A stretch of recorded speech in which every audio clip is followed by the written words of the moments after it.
Movie start होती है। Movie के स्टार्ट में हमें एक आदमी सपाला को दिखाया जाता है। यहाँ पर एरा हमें 1900 का दिखाया गया है। उस जमाने में स्लाइड्स पर सफर करना बहुत ही नॉर्मल था। चीजों को एक जगह से दूसरी जगह पर ले जाने के लिए स्लाइड्स राइड का यूज किया जाता था और इस राइड के लिए खास किस्म के डॉग्स को यूज किया जाता था। सपाला भी एक स्लाइड राइडर था और उसके पास बहुत ही अच्छी किस्म की नस्ल के डॉग्स थे जो कि उसके सफर और उसके काम को बहुत ही ज्यादा इजी बनाते थे। एक दिन सपाला के पास एक नए पपी की बर्थ होती है। ये साइबेरियन हस्क का पपी था और ये डॉग काफी ज्यादा कमजोर होते हैं। सपाला का ये ख्याल था कि ये डॉग उसके किसी भी काम का नहीं है क्योंकि ये इस डॉग को बाकी डॉग्स के साथ स्लाइड राइड पर लेकर नहीं जा सकता था। इसीलिए सपाला चाहता था कि वो इस डॉग को किसी और को दे दे, मगर सपाला की वाइफ ऐसा बिल्कुल भी नहीं चाहती थी क्योंकि वो सभी डॉग्स को अपने बच्चों की तरह रखती थी। सपाला की वाइफ इस डॉग का नाम टोगो रखती है और कहती है कि टोगो मुझे अपने बच्चों की तरह प्यारा है। ये सभी डॉग्स मेरे दिल के बहुत ज्यादा करीब हैं और मैं इनमें से किसी को भी अपने से दूर नहीं करना चाहती। हमें टोगो को एक मौका देना चाहिए। वैसे भी अभी ये बहुत छोटा है, हमें इतनी जल्दी इसके बारे में कोई भी कंक्लूजन नहीं निकालना चाहिए। अब सपाला ऐसा चाहता तो नहीं था मगर फिर भी वो अपनी वाइफ की बात को मानता है। अब जैसे जैसे वक्त गुजर रहा था टोगो बड़ा हो रहा था,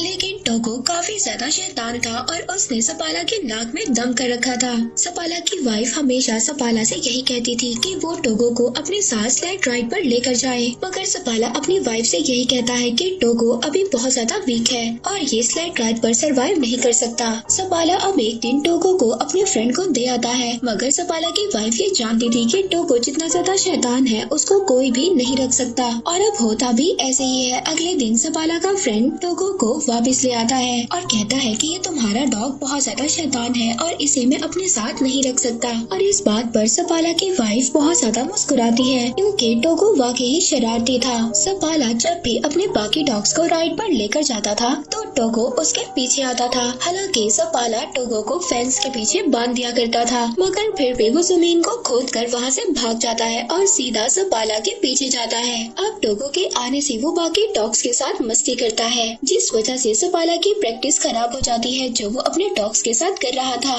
एक दिन वो पानी में भी गिर जाता है। सपाला उसकी शरारतों से तंग आ गया था, इसलिए अब वो टोगो को रूम में बंद कर देता है, मगर टोगो वहाँ से भी किसी तरह से बाहर निकल आता है। अब एक दिन सपाला अपनी एक फीमेल फ्रेंड को कन्विंस करता है कि वो टोगो को अपने पास रख ले। सपाला की फ्रेंड बहुत ज्यादा स्ट्रिक्ट थी, वो ये कहती है कि टोगो को रूम में ही रहना होगा। खैर सपाला को इस बात से अब कोई भी मसला नहीं था। वो अपनी फ्रेंड के पास टोगो को छोड़कर वहाँ से चला जाता है, मगर उनके जाने के थोड़ी ही देर बाद टोगो वहाँ पर विंडो का शीशा तोड़ता है और बाहर आ जाता है और सीधा दोबारा से सपाला के पास आ जाता है। सपाला टोगो को देखकर बहुत ज्यादा परेशान हो जाता है। वो नोटिस करता है कि टोगो के हाथ भी जख्मी हो चुके हैं और उनसे खून निकल रहा है, इसीलिए अब वो टोगो को घर तक ले जाने के लिए स्लेड पर बिठाता है, मगर टोगो स्लेड पर नहीं बैठना चाहता था। वो बाकी डॉग्स के साथ भागना चाहता था। अब इतनी ज्यादा कोशिश करने के बाद भी जब टोगो स्लेड पर नहीं बैठता तो सपाला उसको बाकी डॉग्स के साथ बांध देता है। अब कुछ दूर जाने के बाद सपाला ये नोटिस करता है कि टोगो काफी ज्यादा एनर्जेटिक है और वो बाकी डॉग्स के निस्बत बहुत ज्यादा स्पीड से भागता है और अब इसीलिए सपाला टोगो को सबसे आगे बांध देता है। टोगो अपनी स्पीड से बहुत ही जल्दी सबको घर पहुंचा देता है। सपाला टोगो को देखकर बहुत ज्यादा खुश होता है और हैरान भी। वो आकर अपनी वाइफ को बताता है कि टोगो कितना स्पीड में भागा। वो अपनी वाइफ को ये भी बताता है कि ये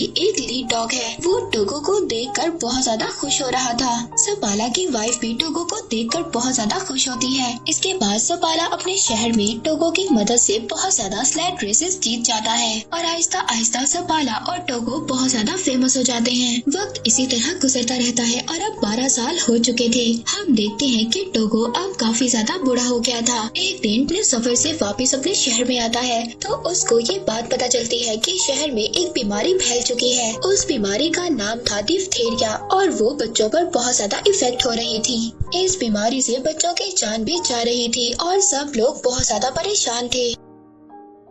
अब मेयर वहाँ पर एक मीटिंग बुलाता है जिसमें सपाला भी जाता है। मेयर बताता है कि इस बीमारी का एक एंटीडोट भी है जो यहाँ से 600 किलोमीटर दूर नेवाडा में है, लेकिन वहाँ पर जाना बहुत ज्यादा खतरनाक है क्योंकि एक बहुत बड़ा तूफान आने वाला है। मेयर वहाँ पर सपाला से भी मौसम के बारे में पूछता है तो सपाला उसको जवाब देता है कि जब मैं वापस आ रहा था तो मौसम को देखकर डॉग्स भी घबरा रहे थे और टोगो भी बहुत ज्यादा घबरा रहा था। टोगो ने काफी साल बाद कुछ ऐसा किया है और अगर वो मौसम से घबरा रहा था तो हमें भी घबराना चाहिए। इसके बाद सपाला वहाँ से चला जाता है। सपाला जब बाहर आता है तो एक डॉक्टर उससे लिफ्ट मांगता है। अब सपाला उसको अपनी स्लेड पर हॉस्पिटल छोड़ देता है। हॉस्पिटल में जाकर सपाला देखता है कि सब बच्चे बहुत ज्यादा बीमार हैं और अगर मेडिसिन ना लाई गई तो बच्चों की जान को भी नुकसान हो सकता है। अब ये सब देखकर सपाला सोच में पड़ जाता है। वो घर आकर अपनी वाइफ से कहता है कि मैं दवा लेने जरूर जाऊंगा। वो कहता है टोगो को भी मैं अपने साथ ले जाऊंगा। तब सपाला की वाइफ उससे कहती है कि टोगो अब 12 साल का हो चुका है और तुमने खुद ही कहा था कि टोगो अब इतना ज्यादा स्ट्रॉन्ग नहीं है और अब तो मौसम भी बहुत ज्यादा खराब है और मैं नहीं चाहती कि तुम उसकी मौत का रीजन बनो और तुम अपनी सारी जिंदगी इसी बात पर गुजार दो कि तुम्हारी वजह से टोगो मर गया। मगर सपाला तो टोगो के बगैर जाना ही नहीं चाहता था। वो अगली सुबह टोगो को लेकर अपनी वाइफ को गुड बाय बोलकर चला जाता है। अब जैसे जैसे सपाला और उसके डॉग्स आगे बढ़ रहे थे तूफान भी आगे बढ़ रहा था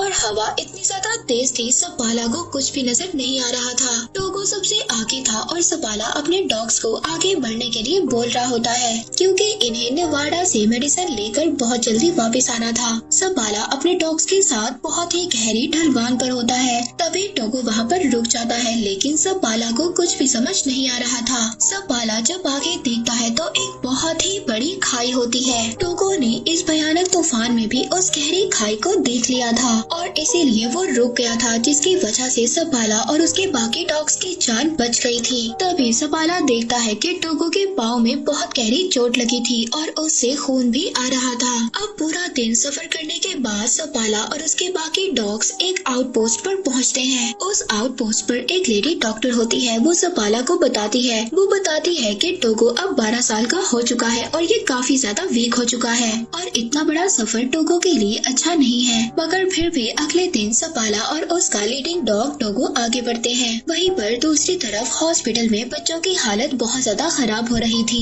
इधर सपाला अपने डॉग्स के साथ आगे बढ़ रहा था। वो शॉर्टकट्स ले रहा था ताकि वो जल्दी से अपने पॉइंट पर पहुंच सके। अब जब वो आगे देखता है तो आगे एक बहुत ही खतरनाक जमी हुई झील थी और दूसरी तरफ से खतरनाक तूफान भी उनकी तरफ बढ़ रहा था। मगर सपाला यहाँ पर डरता नहीं है। वो अपने डॉग से कहता है कि आगे बढ़ो इस बर्फीली झील से जो उनके कदमों से भी हिल रही थी। सपाला के डॉग्स बहुत तेजी से आगे बढ़ रहे थे और वो किसी तरह उस झील को पार कर लेते हैं। अब पूरा दिन सफर करने के बाद ये लोग एक और चेक पोस्ट पर पहुँचते हैं और वहाँ पर पहुँचकर आराम करते हैं। दूसरी तरफ आप देखते हैं कि सपाला की वाइफ मेयर के पास जाती है। वो बताती है कि नेवाडा से मेडिकेशन को भेज दिया गया है और वो रास्ते में ही सपाला को मिल जाएंगी। मगर सपाला तो शॉर्टकट से आगे बढ़ रहा है और अगर वो मेडिकेशन उसको ना मिली तो उसका सफर और भी ज्यादा बड़ा हो जाएगा। वहीं पर दूसरी तरफ हम सपाला को देखते हैं जो पूरा दिन सफर करने के बाद एक और चेक पोस्ट पर पहुंचता है।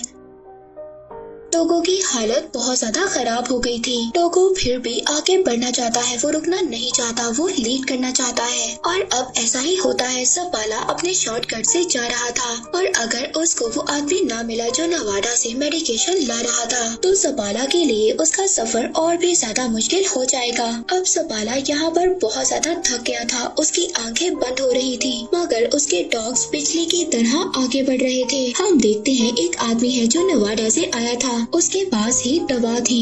वो आदमी रुकता है मगर सपाला अपने डॉग्स के साथ आगे बढ़ रहा था। वो आदमी उसको आवाज भी देता है लेकिन सपाला अपनी हिम्मत होशी में होता है। यहाँ पर बहुत तेज हवा भी चल रही थी जिसकी वजह से सपाला उस आदमी की आवाज को नहीं सुन पाता। मगर टोगो ने यहाँ पर कुछ तो सुन लिया था। उस आदमी को ऐसा लग रहा था कि सपाला ने उसकी कोई भी बात नहीं सुनी और वो ऐसे ही आगे चला गया। मगर तभी वो आदमी देखता है कि सपाला वापस आ रहा था क्योंकि टोगो वहाँ पर रुक गया था और अब सपाला के पास वो दवा थी जिसकी वजह से वो इतनी ज्यादा दूर आया था। अब वो दोनों आगे जाकर एक चेक पोस्ट पर रुकते हैं। सपाला का दोस्त उससे कहता है कि टोगो को यहीं पर छोड़ दो। मैंने ऐसे इन खतरनाक तूफान में अपने बहुत ज्यादा डॉग्स को खोया है और मैं ये नहीं चाहता कि तुम भी अपने इतने प्यारे डॉग टोगो को खो दो। लेकिन सपाला इस बात से मना कर देता है। वो कहता है कि टोगो मेरा लीड डॉग है और मैं इसके बगैर सफर नहीं कर सकता। और दोबारा से सपाला अपने डॉग्स के साथ सफर शुरू कर देता है। दोबारा से उनके सामने वही झील आती है जिस झील को सपाला ने अपने डॉग्स के साथ कल पार किया था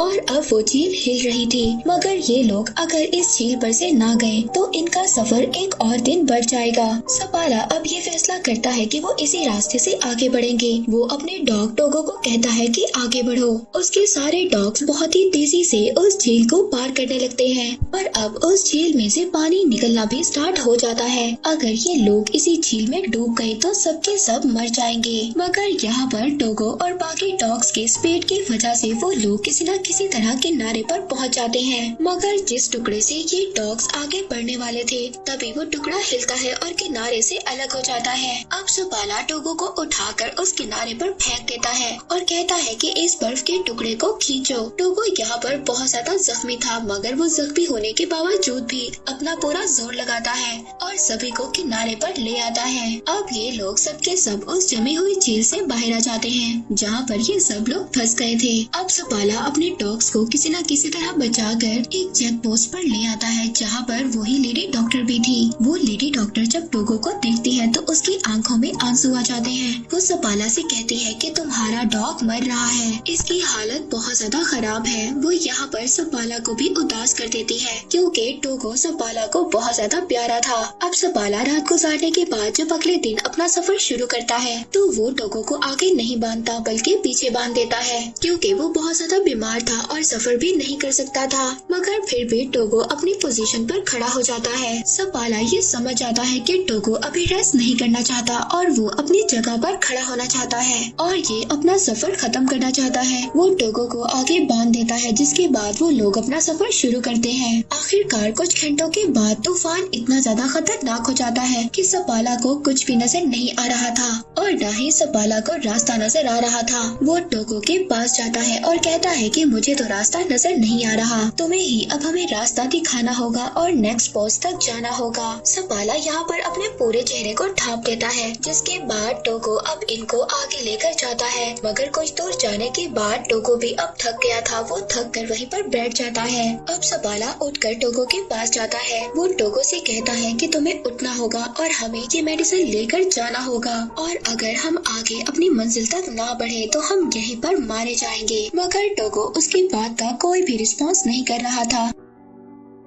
सपाला इस बात पर बहुत ज्यादा खुश था कि टोगो की वजह से उसकी जान बच गई। मगर टोगो उसकी बात का कोई भी रिस्पॉन्स नहीं कर रहा था। तभी एक आदमी लैंटर्न लेकर वहाँ पर आता है, यानी कि यहाँ पर टोगो ने अपना काम कर दिया था। उसने सपाला को चेक पोस्ट तक पहुँचा दिया था। वो ये देखकर बहुत ज्यादा खुश होता है क्योंकि टोगो की वजह से सबकी जान बच गई थी। अब सबके सब अंदर जाते हैं क्योंकि टोगो बहुत ही ज्यादा बेहाल होता है। उसकी हालत बहुत ज्यादा खराब होती है। यहाँ पर एड नाम का एक आदमी था जिसको सपाला की वाइफ ने भेजा था ताकि वो उस आउटपोस्ट पर पहुंचकर उस मेडिसिन को ले ले और जल्दी से उस मेडिसिन को लेकर वापस आ जाए जहाँ पर बच्चे बीमार हैं। रात को सबके सब रेस्ट करते हैं। इसके बाद सुबह को वो आदमी वो मेडिसिन लेकर निकल जाता है और कुछ ही देर के बाद वो नॉर्म सिटी पहुँच जाता है जहाँ पर एक रिपोर्टर उसका वेट कर रहा था क्योंकि ये बात न्यूयॉर्क सिटी तक पहुँच गई थी कि एक आदमी इतना बड़ा सफर तय कर बीमार बच्चों के लिए मेडिसिन लेने गया है। अब रिपोर्टर को ये लग रहा था शायद यही आदमी अपनी टीम के साथ वापस आया है और अब वो रिपोर्टर सपाला की बजाय उस आदमी का नाम अपनी न्यूज में छाप देता है। सपाला की वाइफ बहुत ही ज्यादा डिसअपॉइंट होती है। दूसरी तरफ टोगो भी काफी हद तक रिकवर हो जाता है। अब सपाला अपने डॉग्स के साथ नॉर्म सिटी पहुंच जाता है। वहाँ पर सपाला और टोगो को थैंक्स बोलने के लिए बहुत सारे लोग आते हैं। यहाँ पर वो बच्चे भी आते हैं जो सपाला की वजह से ठीक हो गए थे। वहीं पर एक बच्ची भी आती होती है वो टोगो को देखती है और पूछती है कि क्या ये मरने वाला है। तो सपाला इसकी ये बात सुनकर अपने घर से बाहर चला जाता है। तब उसकी वाइफ उसके पीछे जाती है। वो अपनी वाइफ से कहता है कि टोगो की आज जो भी हालत है वो मेरी वजह से है। टोगो 12 साल का था और उसे मुझे अपने साथ लेकर नहीं जाना चाहिए था।